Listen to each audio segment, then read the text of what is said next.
Bienvenue en Bretagne, une région du nord-ouest de la France, riche en histoire et en architecture. Aujourd'hui, nous partons pour un voyage fascinant à travers les célèbres châteaux de Bretagne, en explorant son histoire, ses styles architecturaux et en découvrant ses célèbres ducs, chevaliers et le blason qui symbolise cette terre indomptable.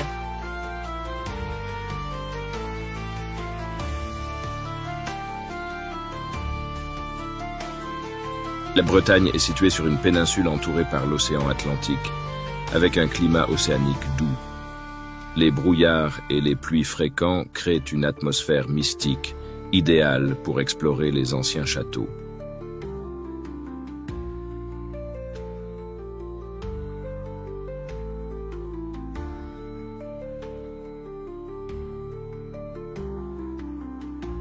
La Bretagne a toujours eu un statut particulier, s'efforçant de préserver son indépendance et son identité culturelle. Au Moyen Âge, elle a souvent lutté pour son autonomie contre les duchés français voisins, ainsi que contre les Anglais. Grâce à sa position stratégique et à ses puissantes forteresses, la Bretagne jouait un rôle crucial en tant que frontière défensive aux confins de la France. Les châteaux locaux étaient non seulement des centres de pouvoir, mais aussi des symboles de la force et de l'indépendance de la région. Le blason se compose d'un écu blanc orné de figures héraldiques noires, appelées mouchetures d'hermine ou queue d'hermine. La partie supérieure du blason est décorée d'une bordure noire.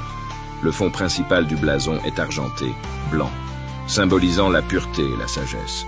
Les mouchetures d'hermine noire représentent des queues d'hermine stylisées et symbolisent de la dignité, la pureté et l'indépendance.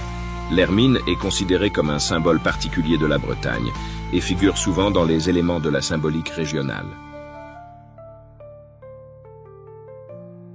Selon la légende, au Xe siècle, le duc Alain II choisit l'hermine comme emblème, inspiré par l'histoire d'un animal qui préféra mourir plutôt que de salir son manteau immaculé. Depuis lors, la phrase du duc, plutôt la mort que la souillure, est devenue la devise de la Bretagne, et la fourrure d'hermine a été placée sur les écus des ducs bretons. La bordure noire symbolise la fermeté et la résilience du peuple breton, ainsi que sa volonté de préserver son identité culturelle et son indépendance à travers les siècles. La Bretagne est une région riche d'histoire, où de puissants ducs ont régné et de valeureux chevaliers ont combattu.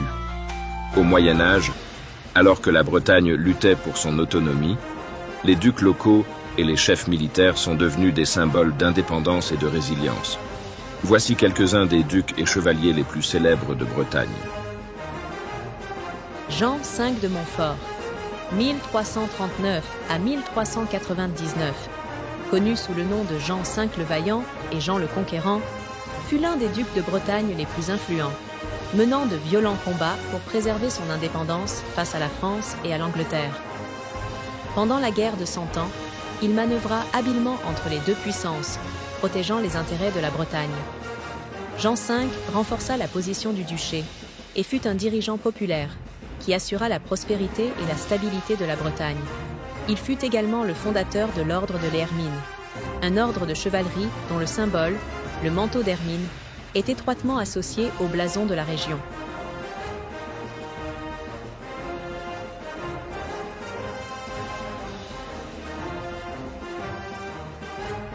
Pierre Ier Mauclerc de Dreux, 1187 à 1250, fut duc de Bretagne et joua un rôle important dans le renforcement de la région au début du XIIIe siècle.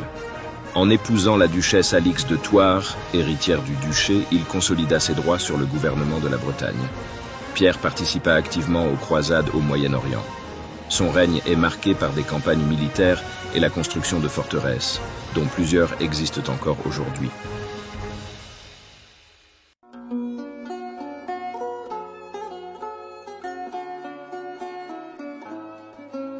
Anne de Bretagne, 1477 à 1514. L'une des duchesses les plus célèbres de Bretagne et la dernière souveraine indépendante de la région. Très jeune, elle devient duchesse et est contrainte de défendre l'indépendance du duché. Pour protéger la Bretagne de l'annexion française, elle épousa le roi de France, Charles VIII, puis Louis XII, devenant ainsi 2 fois reine de France. Anne reste fidèle à la Bretagne, lutte pour son autonomie et contribue au développement culturel de la région.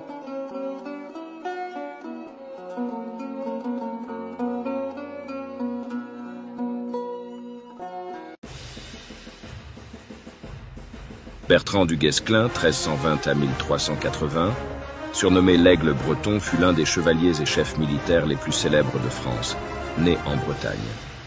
Du Guesclin devint un symbole de vaillance et de bravoure pendant la guerre de Cent Ans. Devenu connétable de France, il dirigea l'armée et combattit avec succès contre les Anglais. Du Guesclin n'était pas seulement un stratège habile, mais aussi un véritable symbole de patriotisme et d'héroïsme, laissant une empreinte importante dans l'histoire de la Bretagne et de la France.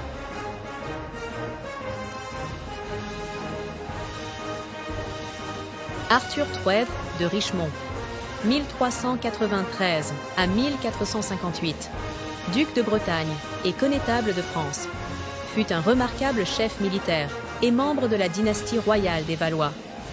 Il joua un rôle crucial dans l'expulsion des Anglais des territoires français à la fin de la guerre de Cent Ans. Ses campagnes militaires victorieuses et son attachement à sa Bretagne natale firent de lui un dirigeant respecté et influent. Après la guerre, Arthur fut l'un des initiateurs du renforcement des châteaux bretons et soutint le développement de la culture régionale.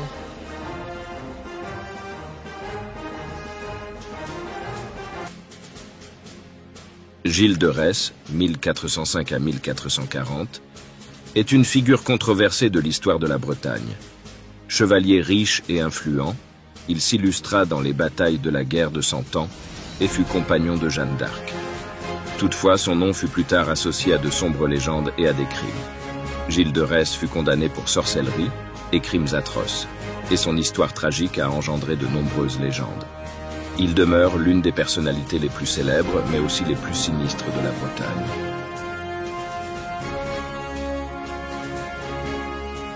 Ces ducs et chevaliers symbolisent l'héroïsme, l'honneur et la force de la Bretagne. Ils ne sont pas seulement les héros de leur époque, mais aussi des symboles durables de l'indépendance et de la résilience de la région. Leurs histoires continuent d'inspirer et rappellent le rôle de la Bretagne dans l'histoire de la France et de l'Europe.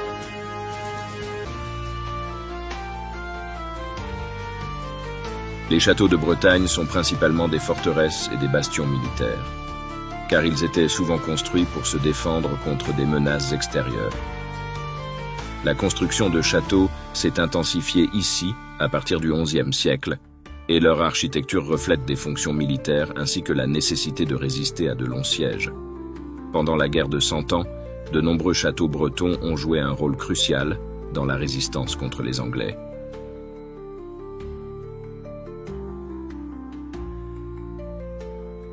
L'architecture des châteaux de Bretagne présente des styles gothiques et romans. Les châteaux étaient généralement construits en granit, une pierre solide adaptée à la création de murs et de tours puissants. On trouve souvent des tours rondes massives, de hautes murailles crénelées et de profonds fossés. Les intérieurs des châteaux bretons sont rarement luxueux. Leur esthétique met l'accent sur la force et la fonctionnalité.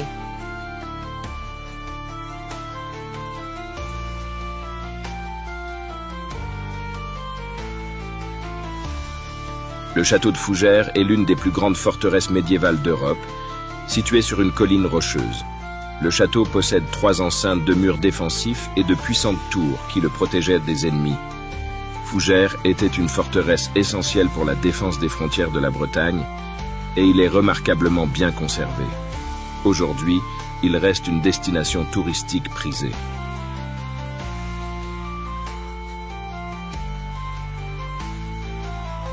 Le château de Vannes est le cœur historique de la ville. Construit à l'origine pour les ducs de Bretagne, il combine les caractéristiques d'une forteresse défensive et d'une résidence. Ses fortifications, ses murs massifs et ses tours ont été complétés plus tard par des bâtiments résidentiels en faisant un monument architectural unique en Bretagne.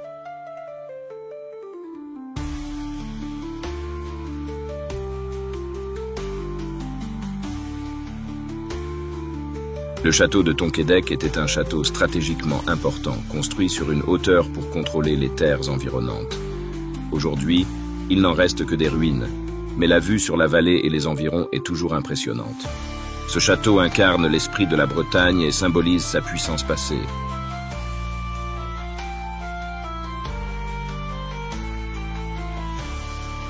Le château de Fort-la-Latte est moins connu, mais son histoire est fascinante. Construit au XIIIe siècle, il servait de forteresse défensive.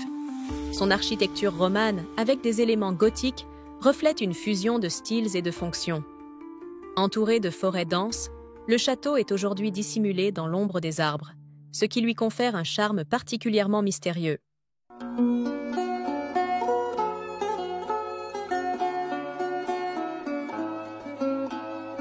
La Bretagne est une région riche en histoire et en légendes, qui préserve soigneusement son patrimoine. Les châteaux, les blasons et les ducs et chevaliers légendaires de Bretagne sont devenus des symboles d'indépendance, de résilience et de dévouement à leur terre, laissant une empreinte durable dans l'histoire de la France et de l'Europe.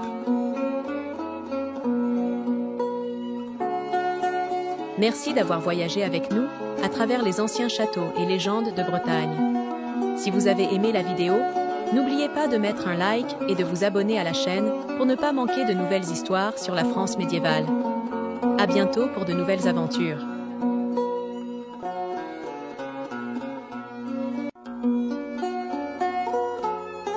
Si vous appréciez nos plongées dans l'histoire et nos visites de châteaux en Bretagne et dans d'autres régions de France, vous pouvez nous aider à continuer à créer des vidéos comme celle-ci. Votre soutien nous permettra de produire du contenu encore plus intéressant, de découvrir de nouvelles histoires et d'explorer les lieux uniques que nous aimons vous montrer. Tout don est une aide précieuse pour notre projet qui nous incite à de nouvelles découvertes. Soutenez-nous via le lien dans la description et ensemble nous vivrons des aventures historiques encore plus passionnantes. Merci d'être avec nous.